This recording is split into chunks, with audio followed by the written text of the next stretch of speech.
Yesu ni nani? Na je, yeye ndiye Masihi? Kutokana na imani nyingi katika dunia hii tunayoishi,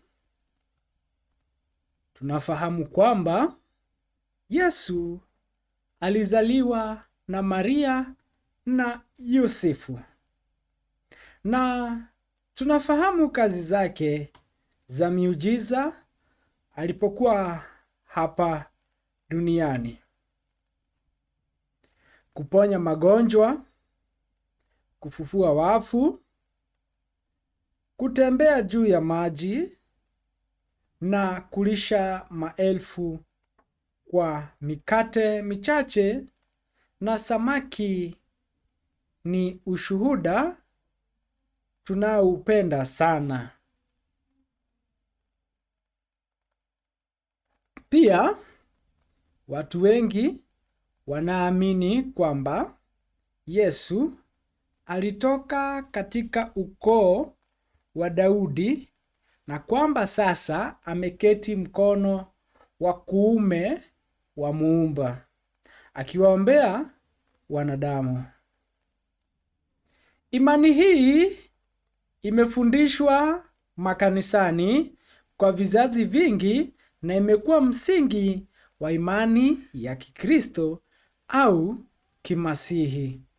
Wengine bado wanamuita Yeshua Masihi na wanamngojea arudi duniani siku ya unyakuo ili kusimamisha ufalme wake na kutawala milele.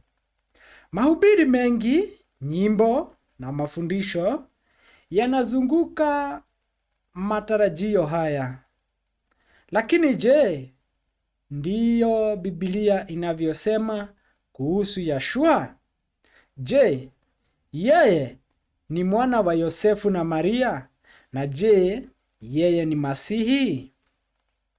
Tunapochunguza maandiko kwa makini bila kuongeza tafsiri zetu wenyewe au mapokeo tunapata nini? Je, Yesu au Yeshua ndiye Masihi? Kwa kutumia maandiko peke yake, tutachunguza utambulisho wa kweli wa Yeshua na kujifunza kama yeye ndiye Masihi au la.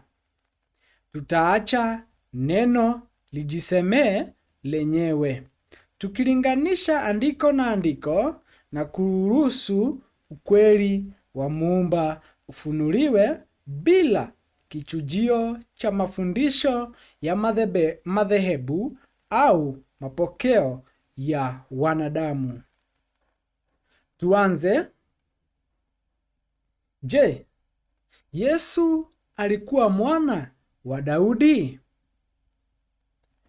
Ili mtu afuatilie ukoo katika nyakati za Biblia, inaamuliwa na mbegu ya baba.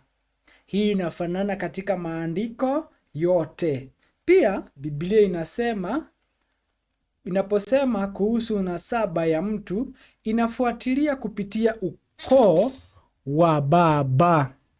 Tuangalie Mwanzo sura ya 5 mistari ya 3 na ya 4. Adamu akaishi miaka 130. Akazaa mwana kwa sura yake, kwa mfano wake. Akamwita jina lake Sethi. Na siku za Adamu baada ya kumzaa Sethi zilikuwa miaka 800. Akazaa wana na binti. Ona jinsi ukoo unavyofuatiliwa kupitia kile Adamu alichozaa kupitia mbegu yake. Mambo wa Nyakati wa kwanza sura ya 1 hadi 9 inafuatilia nasaba ya Israeli kwa udhabiti kupitia ukoo wa baba, ikionyesha kanuni hii ya Biblia katika vizazi vyote. Sasa tuangalie ukoo wa Yosefu au Yusufu. Yosefu alikuwa kweli kutoka ukoo wa Daudi. Mathayo sura ya kwanza mstari wa 16 unasema, Yakobo akamzaa Yosefu mumewe Mariamu, aliyemzaa Yesu aitwaye Kristo. Mathayo sura ya kwanza mstari wa 6 unathibitisha Yese akamzaa Daudi mfalme. Daudi akamzaa Sulemani kwa yule aliyekuwa mke wa Uria. Nasaba hii inaendelea hadi kwa Yosefu. Lakini hapa kuna swali muhimu. Je, Yahshua alikuwa na mbegu ya Yosefu? Na kama Yahshua angekuwa na mbegu ya Daudi kupitia Yosefu, tungeweza kusema kwamba alitoka katika ukoo wa Daudi. Lakini maandiko yanasema wazi kwamba Yahshua hakuzaliwa kwa kutumia mbegu ya baba yake au ya mwanadamu. Mathayo sura ya kwanza mstari wa 18 inasema wazi, kuzaliwa kwake Yahshua Masihi kulikuwa hivi: Mariamu mama yake alipokuwa ameposwa na Yusufu kabla hajakaribiana, alionekana ana mimba kwa uweza wa Roho Mtakatifu. Maneno kabla hawajakaribiana yana maana kubwa. Yanamaanisha kabla hawajafanya tendo la ndoa. Mathayo sura ya kwanza mstari wa 20 unaimarisha hili. Lakini alipokuwa akifikiri hayo, tazama, malaika wa Bwana alimtokea katika ndoto akisema, Yusufu mwana wa Daudi, usihofu kumchukua Mariamu mkeo, maana mimba yake ni kwa uweza wa Roho Mtakatifu. Ona kwa makini. Mimba yake ni kwa uweza wa Roho Mtakatifu, si kwa mbegu ya Yusufu. Mathayo sura ya kwanza mstari wa 24 na 25 inatoa uthibitisho zaidi. Naye Yosefu alipoamka katika usingizi, alifanya kama malaika wa Bwana alivyomwagiza, akamchukua mkewe asimjue kamwe hata alipomzaa mwana. Akamwita jina lake Yahshua, ambayo sasa wengi wanamjua kama Yesu. Maneno asimjue kamwe ni lugha ya Biblia kwa kutokuwa na mahusiano ya kimwili. Yusufu hakuwa na mahusiano ya kimwili na Maria hadi baada ya Yahshua kuzaliwa. Sasa hapa kuna jambo la ajabu. Yahshua au Yesu hakuweza kuchukuliwa kuwa mtoto wa kibiolojia wa Maria au Yusufu kwa sababu alikuwepo kabla ya wote wawili kama neno. Nikuonyeshe Yohana sura ya kwanza mstari wa 1 hadi 3 inasema, hapo mwanzo kulikuwako neno, naye neno alikuwako kwa Yawe, naye neno alikuwa Yawe. Huyo mwanzo alikuwako kwa Yawe. Vyote vilifanyika kwa huyo, wala pasipo yeye hakikufanyika chochote kilichofanyika. Kama Yesu alikuwepo kama neno mwanzoni na vitu vyote vilifanywa naye, basi Maria na Yosefu wote walifanywa naye. Basi angewezaje kuwa mtoto wao wa kibiolojia? Yohana sura ya 8 mstari wa 58 unaandika, Yesu mwenyewe akisema, Yesu akawaambia, amin amin nawaambia, kabla ya Ibrahimu hayakuwako mimi niko. Kabla ya Ibrahimu mimi niko. Ibrahimu aliishi takriban miaka 2000 kabla ya kuzaliwa kwa Yesu duniani au Yeshua. Lakini Yeshua alidai kuwepo kabla ya Ibrahimu. Hii inathibitisha kuwepo kwake kabla ya wakati. Yohana sura ya 17 mstari wa 5 unaonyesha Yeshua akiomba, na sasa Baba, unitukuze mimi pamoja nawe kwa utukufu ule niliokuwa nao pamoja nawe kabla ya ulimwengu kuwako. Yeshua alikuwa na utukufu pamoja na Baba kabla ya ulimwengu kuwako. Hii inamaanisha alikuwepo kabla ya uumbaji, kabla ya wakati wenyewe. Hana mwanzo na mwisho. Sasa sikiliza kwa makini. Alikuwa ndani ya tumbo la Maria kwa miezi 9, lakini hakuwa na mbegu ya Maria ndani yake. Hii ni tofauti muhimu. Tumbo la Maria lilikuwa chombo, lakini mbegu ilikuwa yawe, si ya kibinadamu. Sura ya 1 mstari wa 35 unaelezea, malaika akajibu akamwambia, Roho Mtakatifu atakujilia juu yako na nguvu zake aliye juu zitakufunika kama kivuli. Kwa sababu hiyo, hicho kitakachozaliwa kitaitwa kitakatifu, mwana wa Yawe. Ona, hicho kitakachozaliwa kitaitwa kitakatifu.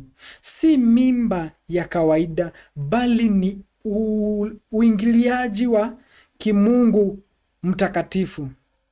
Mbegu ilikuwa kutoka kwa nguvu zake aliye juu, si kutoka ukoo wa kibinadamu, kwa sababu mbegu ya Yusufu wala ya Maria haikutumika. Basi Yesu alikuwa wa ukoo gani? Kwa hiyo kama Yesu hakuwa na mbegu ya Yosefu na hakuwa na mbegu ya Mariamu, alikuwa wa ukoo gani? Tuangalie hili kwa makini. Mathayo ametoa nasaba ya Yosefu katika Mathayo sura ya 1 mstari wa 1 hadi 17, na tunaona kwamba hakuna mfalme aliyetoka katika ukoo huo baada ya hatua fulani. Muhimu zaidi, tunaona laana katika maandiko katika ukoo huo. Yeremia sura ya 22 mstari wa 30, Bwana asema hivi, mwandikeni mtu huyu hana watoto, mtu ambaye hatafanikiwa katika siku zake, maana hapana mtu wa uzao wake atakayefanikiwa akiketi katika kiti cha enzi cha Daudi na kutawala tena katika Yuda. Hii ni laana ya Yawe, amri kutoka kwa Yawe mwenyewe. Hakuna mzao wa Konia ambaye angeweza kukaa juu ya kiti cha enzi cha Daudi. Sasa angalia hii. Mathayo sura ya 1 mstari wa 11 na 12 inaonyesha kwamba Yosefu alikuwa katika ukoo huu uliolaaniwa. Yosia akamzaa Yekonia na ndugu zake wakati wa kuchukuliwa mateka kwenda Babeli, na baada ya kuchukuliwa mateka kwenda Babeli, Yekonia akamzaa Yeshtieli. Yeshtieli akamzaa Yerubabeli. Yekonia ni Yekonia, pia anaitwa Konia. Yosefu alizaliwa kutoka ukoo huo.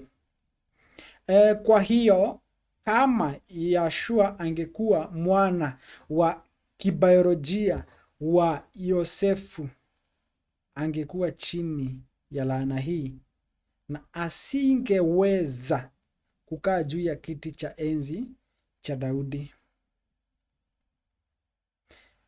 Hii pia inamaanisha kwamba Yashua hakuwa Masihi kwa maana ya mfalme wa Daudi aliyetabiriwa, kwa maana tunajua kwamba Masihi alitakiwa atoke katika ukoo wa Daudi kukaa juu ya kiti chake cha enzi milele. Ni kuonyeshe ahadi ya Yawe kwa Daudi. Samueli wa pili sura ya 7 mstari huo wa 12 na 13 inaandika ahadi ya Yawe kwa Daudi.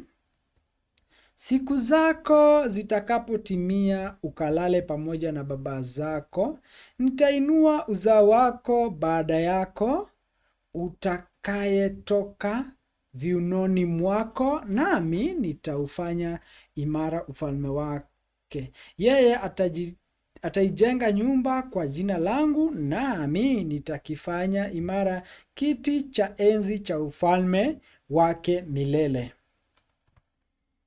Ona, uzao wako na utakayetoka viunoni mwako. Hii inasema kuhusu uzao wa kibiolojia. Kwa hiyo, kama si kupitia Yosefu, vipi kuhusu ukoo wa Maria? Vipi kuhusu ukoo wa Maria? Sasa tuangalie ukoo wa Maria. Sura ya 1 Luka mstari wa 5 unasema, zamani za Herode mfalme wa Uyahudi, palikuwa na kuhani mmoja jina lake Zakaria, wa zamu ya Abia, na mkewe alikuwa mmojawapo wa uzao wa Haruni, jina lake Elisabeti. Andiko hili linathibitisha kwamba Zakaria alikuwa kuhani na mkewe Elisabeti alikuwa kutoka uzao wa Haruni. Haruni alikuwa kuhani mkuu wa kwanza kutoka kabila ya Lawi. Kutoka sura ya 28 mstari wa 1 unathibitisha ukoo wa ukuhani wa Haruni. Na tutasoma, nawe mlete Haruni ndugu yako karibu nawe na wanawe pamoja naye kutoka kati ya wana wa Israeli, ili wanitumikie katika kazi ya ukuhani, yaani Haruni na Nadabu na Abihu na Eliezari na Ithamari wana wa Haruni. Sasa hapa kuna uhusiano na Maria. Luka sura ya 1 mstari wa 36 unafunua, na tazama, Elisabeti mtu wa jamaa yako, yeye naye amechukua mimba ya mtoto mwanamume katika uzee wake, na mwezi huu ni wa 6 kwake yeye aliyeitwa tasa. Malaika Gabrieli anamwambia Maria kwamba Elisabeti ni wa jamaa yake. Kama Elisabeti alikuwa kutoka uzao wa Haruni na Maria alikuwa jamaa yake Elisabeti, basi Maria pia alikuwa katika ukoo huu wa ukuhani wa Kilawi. Luka sura ya 1 mstari ya 39 na 40 inathibitisha uhusiano huo. Mariamu akaondoka siku zile akaenda hata nchi ya vilimani kwa haraka mpaka mji mmoja wa Yuda, akaingia nyumbani kwa Zakaria. Akamwamkia Elisabeti. Kwa hiyo hii inamaanisha nini? Kwa hiyo tunaweza kuhitimisha kwamba Yesu au Yeshua aliyezaliwa na Maria alikuwa Mlawi kutoka nyumba ya Haruni. Je, kuna umuhimu wowote kwa Yeshua kuzaliwa katika nyumba ya Haruni? Ndiyo, kuna umuhimu mkubwa. Unaonyesha mpango mkamilifu wa Yawe. Haruni aliitwa na Yawe kuwa kuhani mkuu. Kutoka sura ya 28 mstari wa 1 unaonyesha wito huu, na makuhani kutoka ukoo wa Haruni walikuwa ndio pekee walioruhusiwa kuingia patakatifu pa patakatifu, kama mahali patakatifu zaidi ambapo uwepo wa Yawe ulikaa.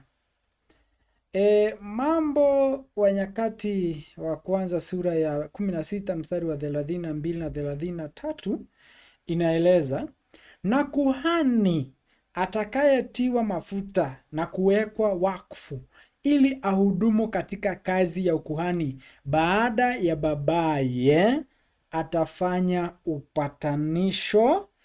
Atavaa mavazi ya kitani, mavazi matakatifu, naye atafanya upatanisho kwa ajili ya mahali patakatifu.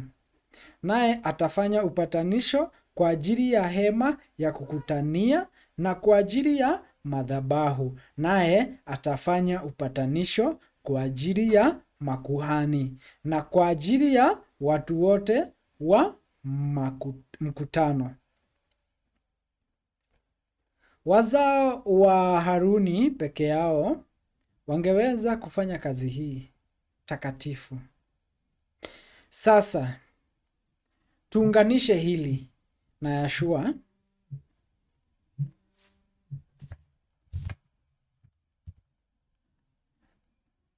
ambaye ndiye neno aliyefanyika mwili.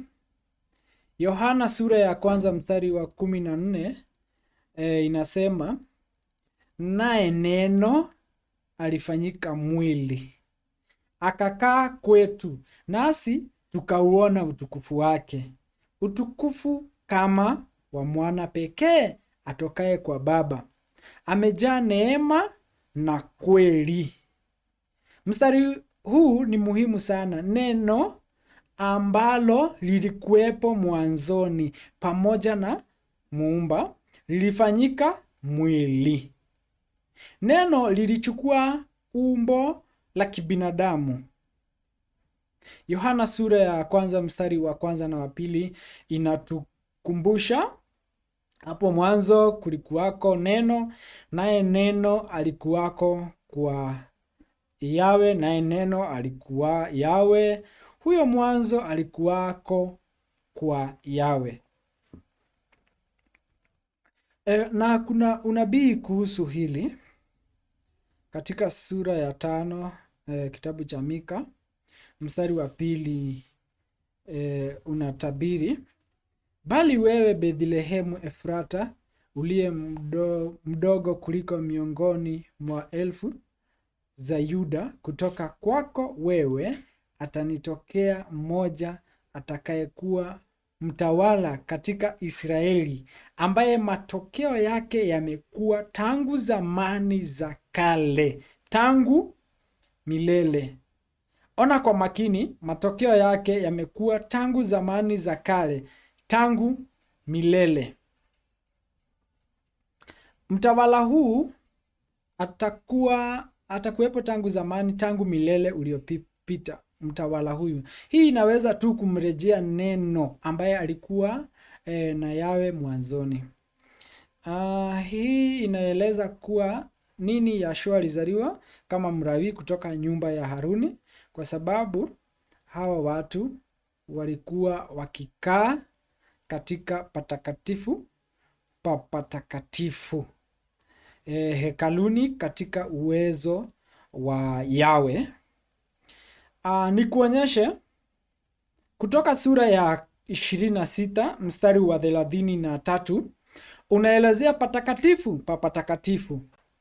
Nawe utatundika pazia chini ya vifungo, ukaleta huko ndani ya pazia sanduku la ushuhuda, na pazia hilo litawekea mipaka kati ya mahali patakatifu na patakatifu pa patakatifu.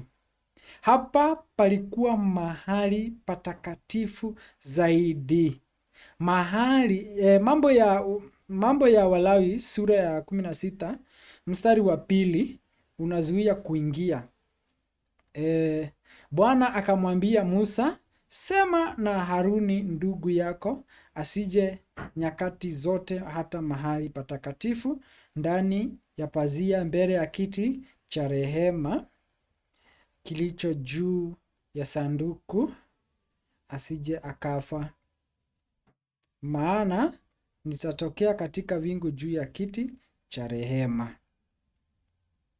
Kuhani mkuu kutoka ukoo wa Haruni peke yake angeweza kuingia, na mara moja tu kwa mwaka katika siku ya upatanisho. Na kwa kuwa neno takatifu, neno lile ambalo lilikuwa na Yawe na lilikuwa Yawe, inafanya maana kamilifu kwamba Yashua azaliwaye katika nyumba hiyo, neno ambalo lilikaa katika uwepo wa Yawe tangu milele, lingezaliwa kiasiri katika ukoo wa pekee wa kibinadamu ulioidhinishwa kuingia uwepo wa Yawe duniani katika patakatifu pa patakatifu. Mfano ni mkamilifu, neno ambalo lilikaa katika utukufu wa mbinguni, na Yawe lilichukua kwa muda umbo la kibinadamu kupitia ukoo ambao ungeweza kukaribia utukufu wa Yawe duniani katika hema. Lakini Masihi lazima atoke katika ukoo wa Daudi. Lakini ngoja, Biblia inasema mtoto kutoka ukoo wa Daudi alitakiwa azaliwe na kwamba angekuwa Masihi. Mtoto huyo ni nani? Yawe aliahidi kwenye kweli Daudi kwamba kiti cha enzi kingezaliwa kutoka damu yake. Zaburi 132 mstari wa 11 unasema, Bwana amemwapia Daudi neno la kweli ambalo hata ligeuza. Mmojawapo wa uzao wa mwili wako nitamweka juu ya kiti chako cha enzi. Hii ni kiapo kutoka kwa Yawe. Inasema hivi, Bwana amemwapia Daudi neno la kweli ambalo hata ligeuza. Yawe hatavunja ahadi hii. Mtu kutoka ukoo wa kibiolojia wa Daudi, uzao wa mwili wako, atakaa juu ya kiti chake cha enzi. Samueli wa pili sura ya 7 mstari ni ya 12 hadi 16 inaandika ahadi ya asili. Siku zako zitakapotimia, ukalale pamoja na baba zako, nitainua uzao wako baada yako, utakayetoka viunoni mwako, nami nitaufanya imara ufalme wake. Yeye ataijenga nyumba kwa jina langu, nami nitakifanya imara kiti cha enzi cha ufalme wake milele. Mimi nitakuwa baba yake, naye atakuwa mwanangu. Akifanya uovu, nitamrudi kwa fimbo ya wanadamu na kwa mapigo ya wanadamu, lakini fadhili zangu hazitaondoka kwake kama nilivyomwondolea Sauli. Niliyemwondosha mbele yako, na nyumba yako na ufalme wako vitafanywa imara milele mbele yako, na kiti chako cha enzi kitathibitishwa milele. Mambo muhimu kutoka aya hii. Nambari 1, uzao wako utakayetoka viunoni mwako, uzao wa kibiolojia. Nambari ya 2, nitaufanya imara ufalme wake, ufalme halisi. Nambari 3, kiti cha enzi cha ufalme wake milele, kiti cha enzi cha milele. Nambari 4, akifanya uovu nitamrudi. Mtu huyu anaweza kutenda dhambi, ikionyesha ubinadamu kamili. Mambo ya Nyakati wa kwanza sura ya 17 mstari wa 11 hadi 14 inarudia agano hili. Itakuwa siku zako zitakapotimia, uende zako uwe pamoja na baba zako, nami nitainua uzao wako baada yako, atakayekuwa na wana wako.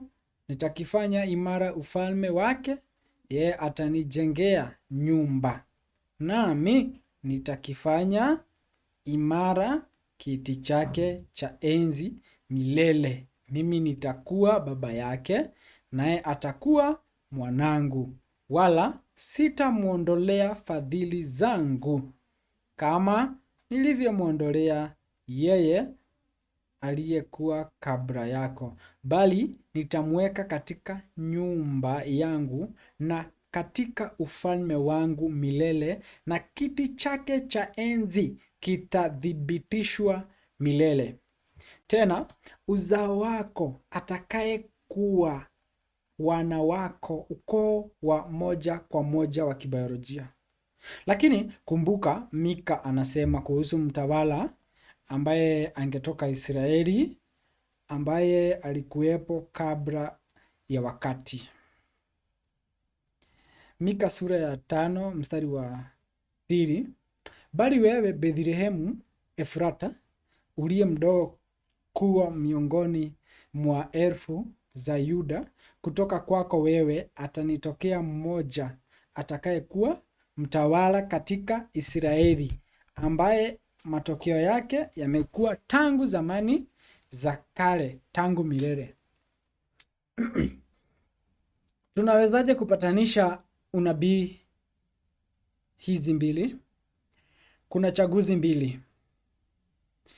Chaguo la kwanza, hizi zinamrejea mtu mmoja ambaye ni wa milele, neno, na kutoka ukoo wa Daudi.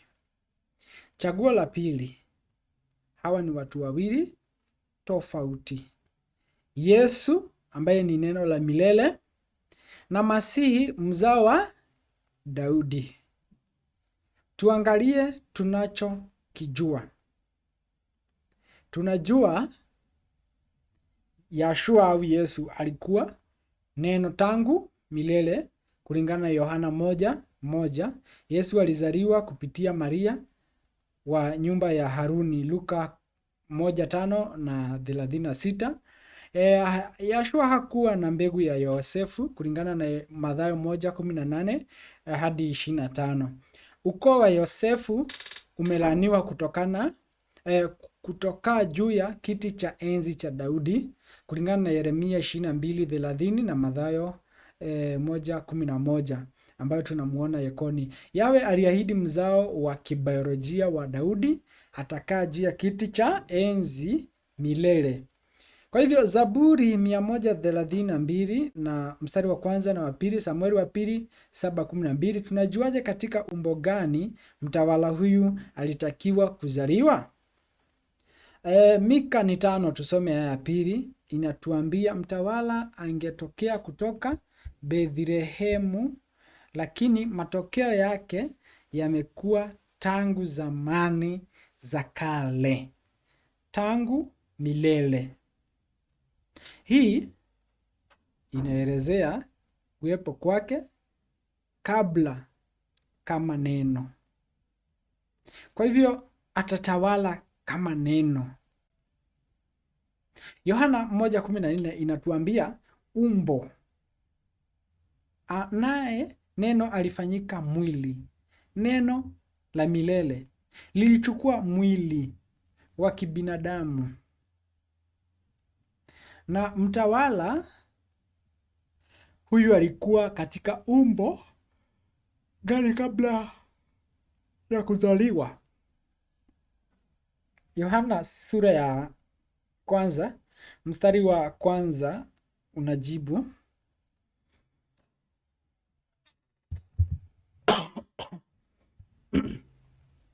Hapo mwanzo kulikuwako neno, naye neno alikuwako kwa Yawe, naye neno alikuwa Yawe. Kabla ya kuzaliwa kwake, mtawala huyu alikuwepo kama neno, si kama binadamu, si kama mwili, bali kama neno na kimungu katika uwepo wa Yawe. Mithali sura ya 8 mstari wa 22 hadi 30 ikisema kuhusu hekima, mara nyingi inaeleweka kama neno. Inaelezea Bwana aliniumba mimi mwanzo kwa njia yake, kabla ya kazi zake na zamani za kale. Naliwekwa zamani za milele tangu mwanzo, kabla dunia haijawa. Alipozithibitisha mbingu na likuwepo mimi, ndipo nilipokuwa pamoja naye kama stadi wa kazi, nikawa furaha yake kila siku, nikifurahi daima mbele yake. Neno lilikuwepo na Yawe tangu milele kabla ya uumbaji. Tutachunguza zaidi utambulisho wa yule atakayekaa juu ya kiti cha enzi cha Daudi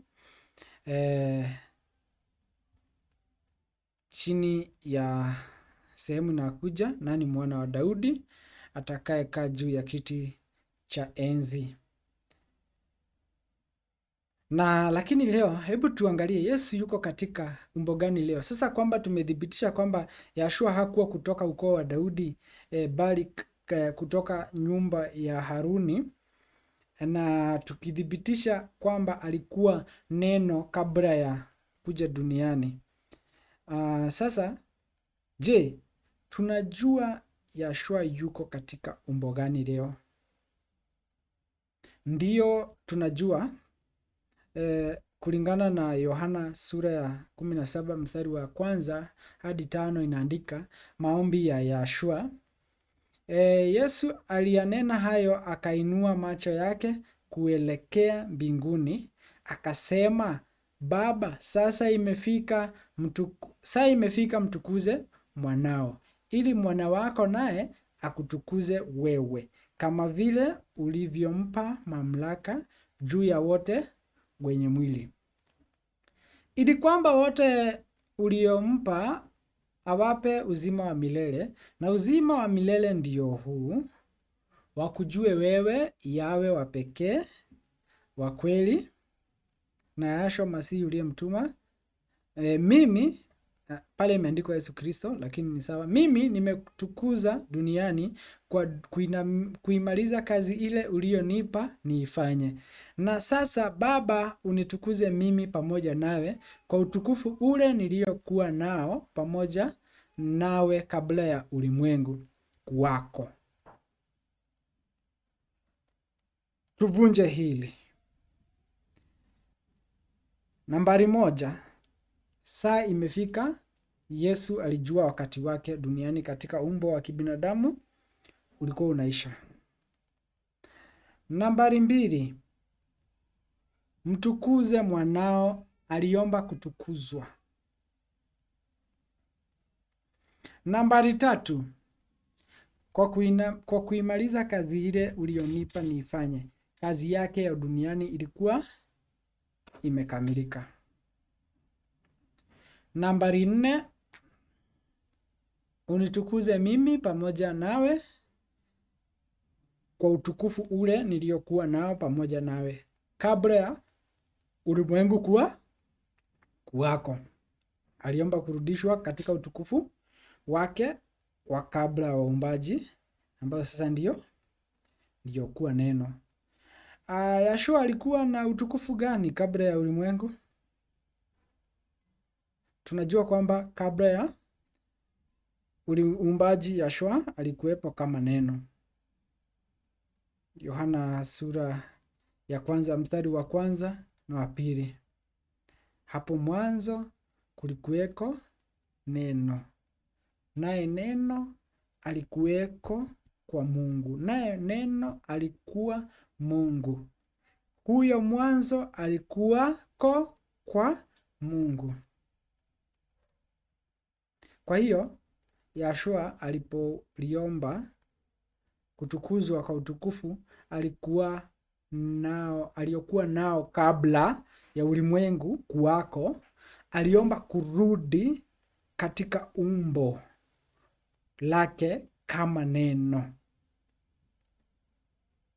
Mpangilio ni hii: umbo la asili, neno umbo la Yawe. Umbo la duniani ni mwili, mtumishi, mwanadamu. Na kurudi kwa utukufu wa asili kulingana na Ufunuo sura ya 19 mstari wa 13 unathibitisha hili. Amevaa vazi lililoviwa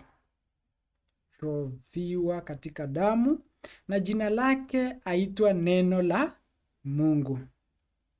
Huyu ni Yeshua. Hata katika Ufunuo wa Yohana wa Yeshua aliyetukuzwa, jina lake ni Neno la Mungu, si Yesu wa Nazareti au mwana wa Adamu, bali Neno la Mungu kulingana na Ufunuo wa Yohana. Hii inaonyesha kwamba Yesu amerudi katika umbo lake la asili na utambulisho kama neno la milele. Yohana sura ya 16 mstari wa 28 unaandika Yesu akisema, nalitoka kwa Baba, nami nimekuja katika ulimwengu, tena na uacha ulimwengu, narudi kwa Baba. Mpangilio Yesu mwenyewe aliyeueleza ni kwamba namba 1 alitoka kwa Baba kama neno. Namba 2 alikuja katika ulimwengu kama mwili. Namba 3 anauacha ulimwengu kupitia kifo. Namba 4 anarudi kwa Baba, kurudi katika umbo la asili.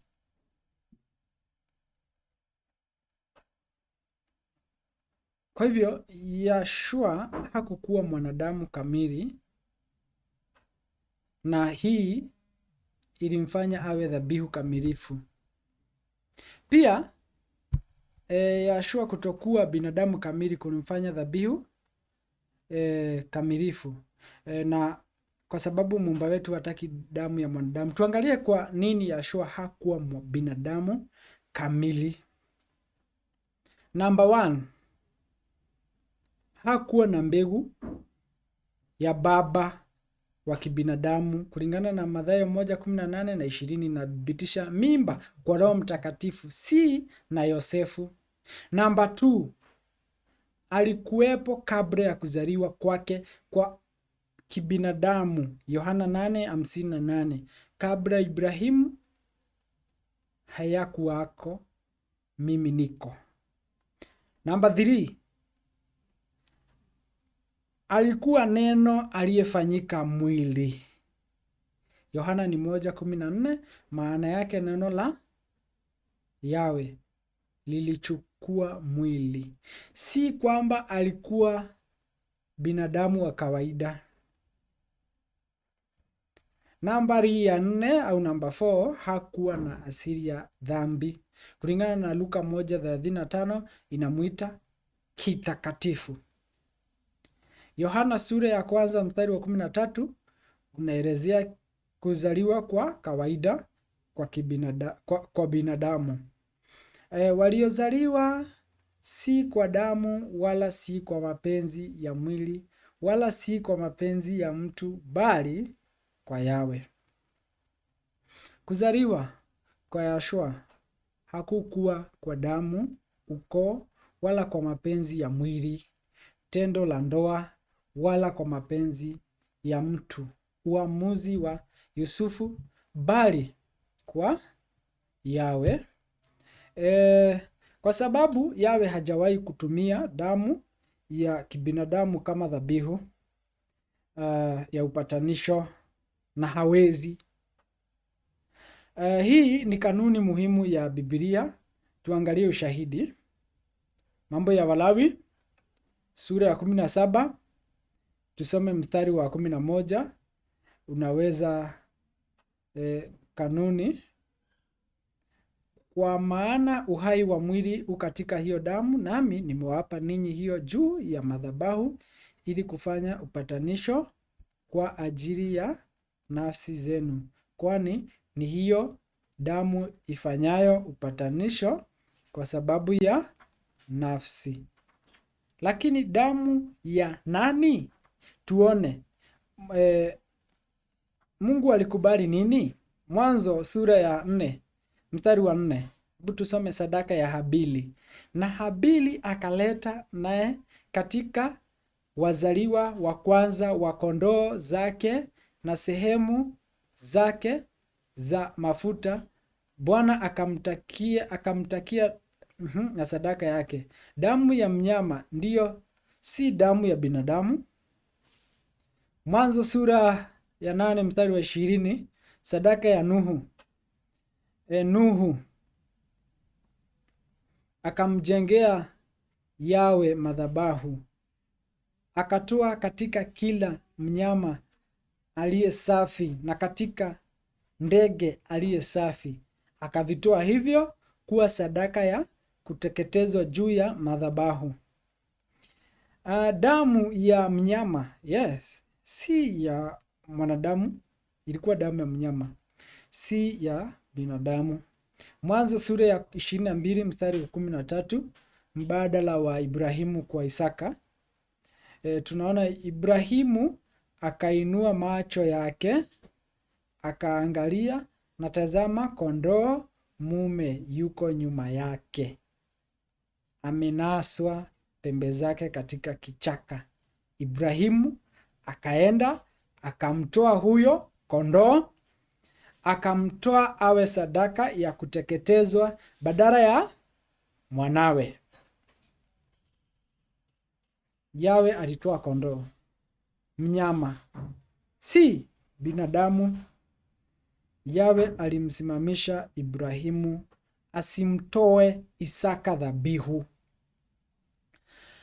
Damu ya mnyama, ilikuwa damu ya mnyama.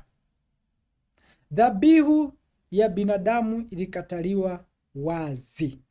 Hebu tusome Mambo ya Walawi sura ya 1 mstari wa 2 na wa 3. Maagizo ya Yawe kwa sadaka. Neno na wana wa Israeli waambie, mtu wa kwenu atakapoleta matoleo ya kumletea Bwana, mtamleta matoleo yenu katika mifugo, katika makundi ya ng'ombe au ya kondoo. Matoleo yake akiwa sadaka ya kuteketezwa ya ng'ombe, basi atatoa mume asiye na mawaa. Wanyama peke yao walitajwa, kamwe si binadamu. Kumbukumbu la Torati pia tutasoma sura ya 12 mstari wa 31. Mtazamo wa Yawe juu ya dhabihu ya kibinadamu. Usimfanyie Yawe Bwana Mungu wako hivi, maana kila neno la kuchukiza analochukia Bwana wamefanya kwa miungu yao. Maana hata wana wao na binti zao huwatoa moto kuwa sadaka kwa miungu yao. Wana wao na binti zao, Yawe anaita dhabihu ya kibinadamu chukizo. Chukizo. Anaichukia.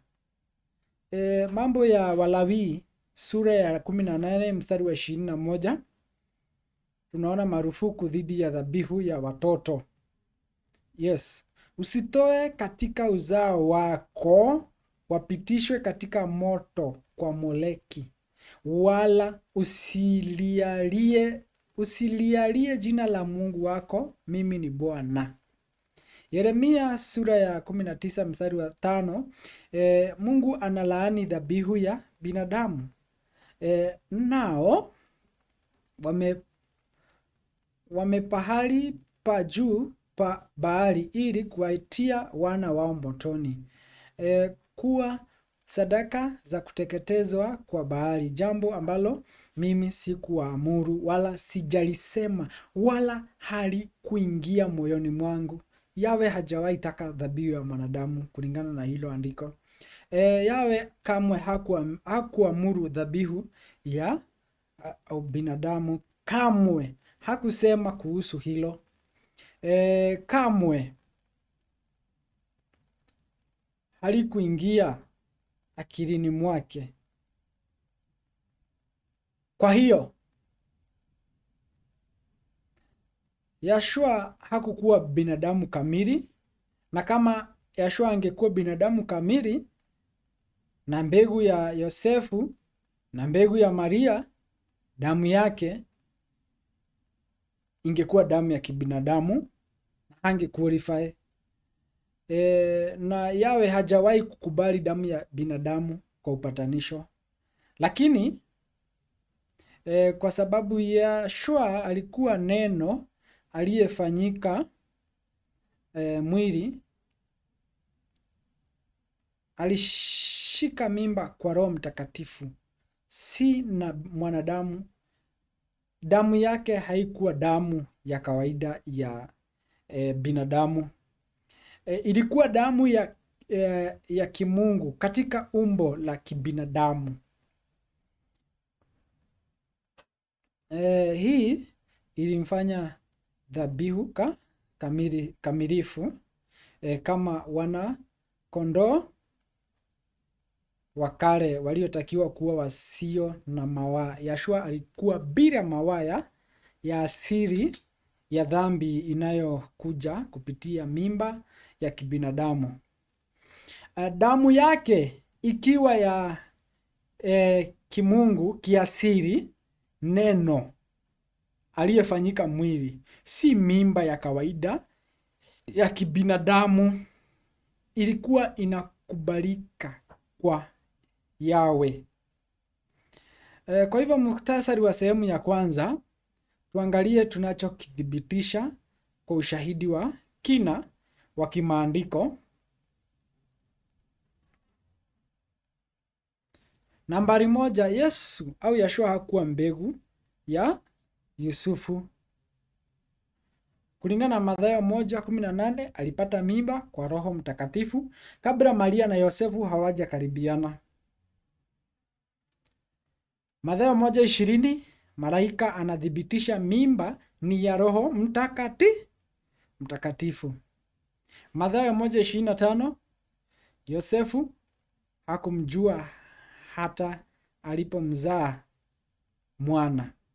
Kwa hivyo hata wakiwa pamoja hakumguza.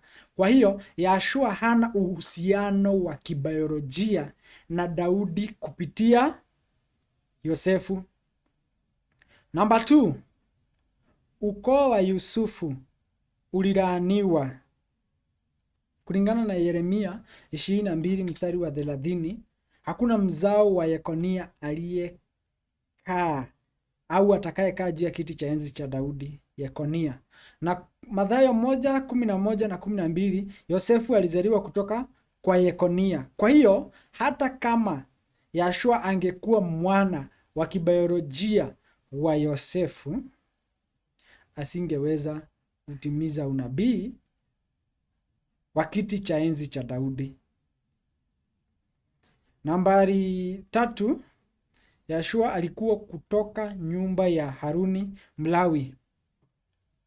Luka 1:5, Elisabeti alikuwa wa uzao wa Haruni. Na mstari wa 36, Maria alikuwa jamaa ya Elisabeti. So walikuwa cousins kwa English. Kwa hiyo Maria na Yahshua aliyezaliwa naye alitoka katika ukoo wa ukuhani wa Kilawi. Mtoto anapozaliwa kabla mamake ajolewa na kuanga kwa kina baba.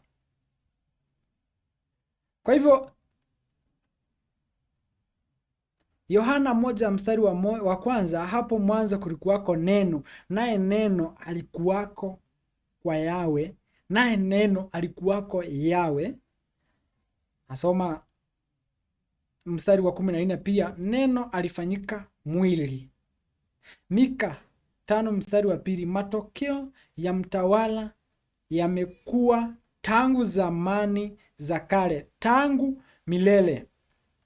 Neno la milele likiishi katika uwepo wa Yawe lilichukua ipasavyo umbo la kibinadamu kupitia ukoo pekee ulioidhinishwa kuingia katika uwepo wa Yawe duniani, ukoo wa Haruni katika patakatifu patakatifu. Namba 5, Yahshua alikuwepo kabla ya kuzaliwa kwake kwa kibinadamu. Yohana 8:58, kabla ya Ibrahimu hayakuwako, mimi niko. Yohana 17:5, Yahshua alikuwa na utukufu na Baba kabla ya ulimwengu kuwako.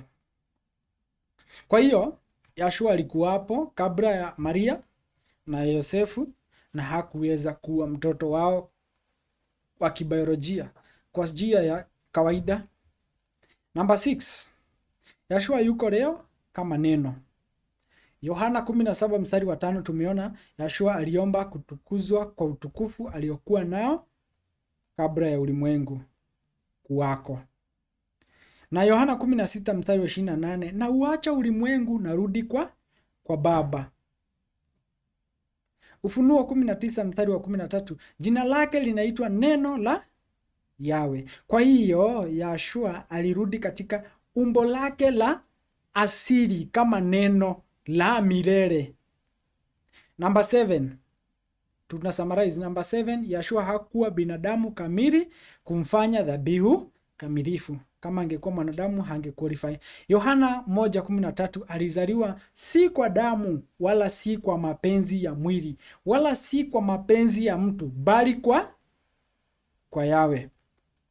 Yawe kamwe hakukubali damu ya binadamu kama dhabihu, kama jinsi tumesoma Mwanzo 22:13, Kumbukumbu la Torati 12:31, Yeremia 19:5. Yawe daima alihitaji damu ya mnyama. Mambo ya Walawi 17, soma 11, na 1 mstari wa 2 na 3. Damu ya Yahshua ikiwa ya kimungu kiasiri, neno aliyefanyika mwili, si mimba ya kawaida ya kibinadamu, ilikuwa inakubalika kwa Yawe. Nambari 8, Masihi mfalme wa Daudi lazima bado aje. Zaburi 132 mstari wa 11, Mungu alimwapia Daudi, au Yawe alimwapia Daudi, mojawapo uzao wa mwili wako nitamweka juu ya kiti chako cha enzi. Na Samueli wa pili 7:12, nitainua uzao wako baada yako utakayetoka vinoni mwako. Ahadi hii inahitaji uzao wa kibiolojia kutoka kwa Daudi. Yahshua kwa kutokuwa wa kibiolojia kutoka kwa Daudi na kurudi mbinguni kama neno, si Masihi huyu, si mfalme, ni ufalme. Masihi mzao wa kibiolojia wa Daudi atakayekaa juu ya kiti cha enzi bado atakuja. Kwa hivyo hitimisho la mwisho, sasa tunaweza kuona wazi kwamba Yahshua na Masihi mfalme wa Daudi wa baadaye ni watu wawili tofauti wenye kazi mbili tofauti. Yahshua alikuwa neno aliyefanyika mwili kutoka nyumba ya Haruni, aliyekuja kuwa dhabihu kamilifu na amerudi katika umbo lake la asili kama neno la Yawe. Naye Masihi ni mzao wa Daudi wa kibiolojia na baadaye atakayekaa juu ya kiti cha Daudi milele na kutawala ulimwengu milele. Katika sehemu zifuatazo tutachunguza ni nani mwana wa Daudi atakayekaa juu ya kiti cha enzi. Maandiko yanasema nini kuhusu Masihi? Masihi atatoka wapi? Kazi ya Masihi itakuwa nini? Waache neno lijisemee lenyewe. Na hiyo ndio mwisho wa sehemu hii ya kwanza, na tumeweza kujua Yahshua au Yesu kama jinsi anavyojulikana na watu wengi. Yeye ni neno, na hakuna kitu hata huyo mfalme hawezi akakuja kama neno hajasema, ambaye ndiye Yahshua, kwa sababu hata mbingu na nchi ilipoundwa Yahshua alikuwepo, na yeye ndiyo atakuwa ufalme. Neno, ufalme huo yani utaongozwa na neno, kwa sababu huyu Masihi mwana wa Daudi atawekwa neno ndani yake. Nitatamatishia hapo, tuweze kupatana katika sehemu hiyo ingine ambayo tutazidi zaidi kuchunguza ni nani huyu mwana wa Daudi atakaye tawala. Hiyo ni sehemu ya kwanza. Kwa majina naitwa Joseph Njenga. Asanteni kuwa nami hadi tamati. Mbarikiwe zaidi na tuzidi kujifunza zaidi ili tutoke katika giza hii ambayo tuliwekwa na mnyama huyu wa 4 wa Kirumi, ili unabii uweze kutimia. Na hivyo ni vyema tuweze kufahamu katika kitabu cha Yeremia 51 mstari wa 9, tungependa kuponya Babeli, lakini Babeli hukuponyeka. Kwa hivyo tokeni tukimbie tuweze kutoka, tuondoke Babeli. Ufunuo 18 yake 4 vivyo hivyo inarudia, tokeni kwake watu wangu, msishiriki dhambi zake. Kwa hivyo wapendwa watazamaji, asanteni sana kwa sababu ya hiyo nafasi, na mmeweza kukubali kuwa hadi tamati. Wacha sifa na shukrani ziweze kumrudia Baba wetu wa mbinguni kwa kutuwezesha, na hivyo sina budi kutamatishia hapo. Ikiwa mtu ana swali, ni vyema ukaweza kuuliza pale kwa comment section, na Mungu wetu akazidi kukubariki.